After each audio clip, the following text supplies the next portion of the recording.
खूब शीघ्र मिलवाकू जाउची राशन कार्ड परिवर्ते राशन कार्ड परी एटीएम कार्ड तबे केबे मिलिबो एहाकू नै किछि रहिछि अपडेट जानिबा राशन कार्ड धारीक पई एहा एक खुशी खबर। तबे एबे आसीथिबा अपडेट टी कोन जानिबा तबे देखंतु कि रहिछि खूब शीघ्र खोलिबो ग्रीन एटीएम। आसंता 7 रु 8 दिन रे राजधानी रे एटीएम रे मिलिबो चाउल। स्मार्ट कार्ड रे राशन उठाई परिबे खाउटी एवं जानंतु कि राजधानी रे ग्रीन एटीएम प्रस्तुत होई सारिछि। आसंता 7 रु 8 दिन मध्य खाउटी माने ए ग्रीन एटीएम रु चाउल उठाई परिबे।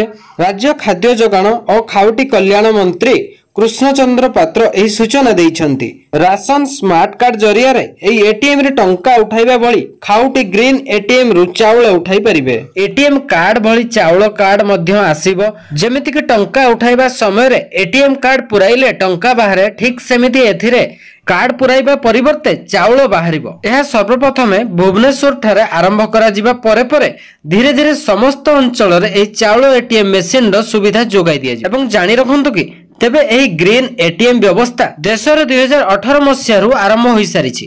प्रथम यह हरियाणा उत्तर प्रदेश रे मध्य आरंभ करा जाइछि। एथि सहित खाद्य मंत्री कृष्णचंद्र पात्रंक बड़ निष्पत्ति बजार रे अति आवश्यक खाद्य शस्य दर वृद्धि प्रसंग रे कड़ा चेतावनी सुनाइले मंत्री। तेबे खाद्य जोगाण मंत्री कृष्णचंद्र पात्रंक सूचना राशन कार्ड हिताधिकारी पई खोलिबो चाउल एटीएम।